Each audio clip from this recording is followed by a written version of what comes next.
সুদানে বাংলাদেশি সেনা নিহতের ঘটনায় তীব্র নিন্দা ও সমবেদনা জানালো আমেরিকা ও পাকিস্তান। সিডনিতে হামলাকারীকে নিরস্ত্র করে নায়ক বনে গেলেন মুসলিম যুবক, ব্যাপক প্রশংসিত হচ্ছেন তিনি। সৌদি আরবে প্রায় 20,000 বিদেশি নাগরিক গ্রেপ্তার। হজ ওমরার সময় শিশুদের নিরাপত্তায় সৌদির নতুন উদ্যোগ। ইসরায়েলি হামলার মধ্যে গাজায় ভারী বৃষ্টিপাতে 10 জনের মৃত্যু, সাহায্য সামগ্রী পাঠাতে বাধা।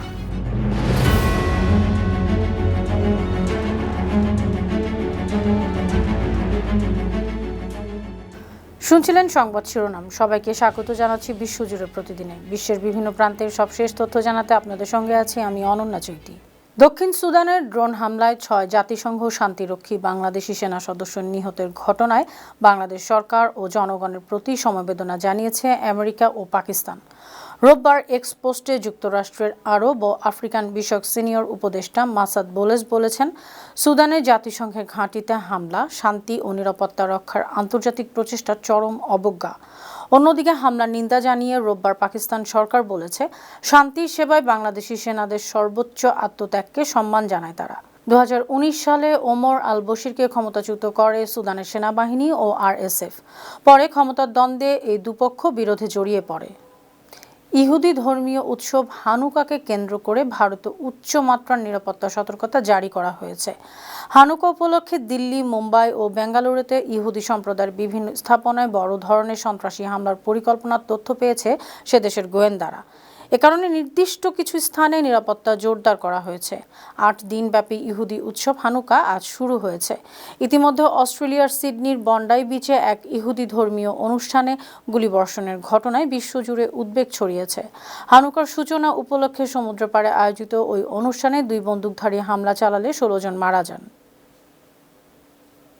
ভারতের রাজধানী দিল্লির রামলীলা মাঠে রোববার বিশাল সমাবেশ করেছে ভারতের প্রাচীন রাজনৈতিক দল কংগ্রেস। মল্লিকার্জুন খার্গে ও রাহুল গান্ধী সমাবেশে ভাষণ দিয়েছেন। তারা সরকারের বিরুদ্ধে জনগণের রায় চুরি করার অভিযোগ করেছেন। নির্বাচন কমিশনের নিরপেক্ষতা নিয়ে প্রশ্ন তোলেন। সমাবেশে জানানো হয়েছে, এসব উদ্বেগ তুলে ধরতে সারা দেশে তারা 5 কোটির বেশি স্বাক্ষর সংগ্রহ করেছেন। টাইমস অফ ইন্ডিয়া জানিয়েছে, সরকার ও বিরোধীদের তীব্র বাকবিতণ্ডার মধ্যেই ভোট চোর গদি ছাড়ো স্লোগানে এ সমাবেশ হলো। সারা দেশ থেকে কংগ্রেসের নেতাকর্মীরা এ সমাবেশে যোগ দেন। ভারতের রাজধানী দিল্লি ও আশপাশের এলাকায় আবারও চরম বায়ু দূষণ হয়েছে। সোমবার সকালে শহর জুড়ে ঘন ধোঁয়াশা সৃষ্টি হয়। ধোঁয়ার কারণে 40টি ফ্লাইট বাতিল এবং 300রও বেশি ফ্লাইট বিলম্বিত হয়েছে। বায়ু দূষণের প্রভাবে ট্রেন চলাচলও বিঘ্ন ঘটছে। ভারতের কেন্দ্রীয় দূষণ নিয়ন্ত্রণ বোর্ড জানিয়েছে, সোমবার সকাল 6টায় দিল্লি গড় এয়ার কোয়ালিটি ইন্ডেক্স ছিল 456। এটি বিপজ্জনক মাত্রা। পরিস্থিতির অবনতি হওয়ায় ভারতের আবহাওয়া বিভাগ দ্বিতীয় সর্বোচ্চ সতর্কতা হিসেবে অরেঞ্জ অ্যালার্ট জারি করেছে। এর আগের দিন রোববারও দিল্লির আকাশ ছিল ঘন ধোঁয়ায় আচ্ছন্ন। 19,576 জন বিদেশি নাগরিককে গ্রেপ্তার করেছে সৌদি আরবের আইন শৃঙ্খলা রক্ষাকারী বাহিনী। শনিবার সৌদি প্রেস এজেন্সি জানিয়েছে, আবাসিক আইন লঙ্ঘনের জন্য মোট 12,506 জনকে গ্রেফতার করা হয়েছে। অবৈধ সীমান্ত অতিক্রমের প্রচেষ্টার অভিযোগে গ্রেফতার করা হয়েছে 4,154 জনকে। এছাড়া শ্রম সম্পর্কিত সমস্যার জন্য 2,916 জনকে গ্রেফতার করা হয়েছে। অন্যদিকে সৌদি আরব থেকে প্রতিবেশী দেশগুলোতে প্রবেশের চেষ্টার অভিযোগে 24 জনকে আটক করা হয়েছে। পাশাপাশি আইন লঙ্ঘনকারীদের পরিবহন ও আশ্রয় দেওয়ার অভিযোগে গ্রেফতার করা হয়েছে 16 জনকে। অস্ট্রেলিয়ার সিডনির বন্ডি সৈকতে হামলার সময় এক বন্দুকধারীর কাছ থেকে অস্ত্র ছিনিয়ে নিয়ে বীরত্বের পরিচয় দিয়েছেন মুসলিম যুবক আহমেদ আল আহমেদ। জীবন বাজি রেখে হামলাকারীকে নিরস্ত্র করা অনেক মানুষের প্রাণ রক্ষা পেয়েছে। সামাজিক যোগাযোগ মাধ্যমে ছড়িয়ে পড়া ভিডিওতে দেখা যায়, গাড়ির আড়াল থেকে হঠাৎ ঝাঁপিয়ে পড়ে আহমেদ হামলাকারীর হাত থেকে রাইফেল কেড়ে নেন।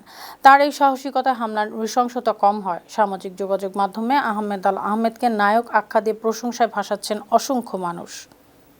ইসরায়েলি হামলার ডামাডোলের মধ্যে অবরুদ্ধ গাজায় ভারী বৃষ্টিপাতে একদিনে 10 জনের মৃত্যু হয়েছে। বিশ্ব স্বাস্থ্য সংস্থা WHO এর প্রধান টেড্রোস আধানোম গেব্রেয়েসাস সতর্ক করে বলেছেন, খোলা পরিবেশে বসবাস, অপর্যাপ্ত পানি ও স্যানিটেশন ব্যবস্থার কারণে গাজায় শ্বাসযন্ত্রের সংক্রমণ, ডায়রিয়া ও হেপাটাইটিস দ্রুত ছড়িয়ে পড়ার আশঙ্কা আছে। তিনি জানান, গাজায় রোগ নির্ণয় ও চিকিৎসার জন্য প্রয়োজনীয় সরঞ্জাম পাঠাতে এখনও বড় বাধার মুখে পড়ছে WHO। কারণ অনেক জরুরি পণ্য সামগ্রীকে ইসরায়েল দ্বৈত ব্যবহারযোগ্য পণ্য হিসেবে চিহ্নিত করে সেখানে নিতে বাধা দিচ্ছে। ইউরোপের বিভিন্ন ব্যাংকে রাখা রাশিয়ার কেন্দ্রীয় ব্যাংকের প্রায় ২,৪৬০ কোটি ডলারের সমপরিমাণ অর্থ ও সম্পদ অনির্দিষ্টকালের জন্য জব্দ করার সিদ্ধান্ত নিয়েছে ইউরোপীয় ইউনিয়ন। গেল শুক্রবার ব্রাসেলসে ইইউ সদস্য দেশগুলোর বৈঠকে এই সিদ্ধান্ত হয়। ইইউ কর্মকর্তারা বার্তা সংস্থা রয়টার্সকে জানিয়েছেন, জব্দকৃত এসব অর্থ ইউক্রেনের পুনর্গঠন, রাশিয়ার সম্ভাব্য হামলা মোকাবেলা এবং ২০২৬ ও ২০২৭ সালে ইউক্রেনের বাজেট সহায়তায় ব্যবহার করা হবে। তবে শর্ত হিসেবে বলা হয়েছে, ভবিষ্যতে রাশিয়া যদি যুদ্ধের ক্ষতিপূরণ দিতে সম্মত হলে ইউক্রেন কিস্তিতে সেই অর্থ রাশিয়াকে ফেরত দেবে। হজ ও ওমরাহ মৌসুমে শিশুদের নিরাপত্তা নিশ্চিতে নতুন উদ্যোগ নিয়েছে সৌদি আরব। মক্কার মসজিদুল হারামে যাওয়া শিশুদের জন্য চালু করা হয়েছে বিশেষ পরিচয়মূলক সেফটি ব্রেসলেট। এই ব্রেসলেটে শিশুর অভিভাবকের ফোন নম্বর সহ প্রয়োজনীয় যোগাযোগ তথ্য লেখা থাকবে। মসজিদুল হারাম ও মসজিদে নববীর ব্যবস্থাপনা কমিটি জানিয়েছে, প্রবেশের সময় শিশুদের হাতে এই ব্রেসলেট পরিয়ে দেওয়া হচ্ছে। কোনো শিশু হারিয়ে গেলে বা ভিড়ে বিচ্ছিন্ন হয়ে পড়লে ব্রেসলেট থেকে তথ্য নিয়ে যোগাযোগ করে অভিভাবকের কাছে তাকে ফিরিয়ে দেওয়া হবে। থাইল্যান্ড সরকার দেশটির পূর্বাঞ্চলীয় প্রদেশ ত্রাতের সীমান্তবর্তী কয়েকটি জেলায় সামরিক আইন জারি করেছে। কম্বোডিয়ার সঙ্গে চলমান সংঘর্ষের কারণে এ সিদ্ধান্ত নেওয়া হয়েছে। থাই সংবাদ মাধ্যম খাউসত জানিয়েছে, BM-21 রকেট হামলায় সীমান্তে কর্তব্যরত অবস্থায় একজন থাই সেনা সদস্য নিহত হয়েছেন। প্রতিরক্ষা মন্ত্রণালয় জানিয়েছে, থাই নৌবাহিনী 4টি জেলায় কারফিউ জারি করেছে।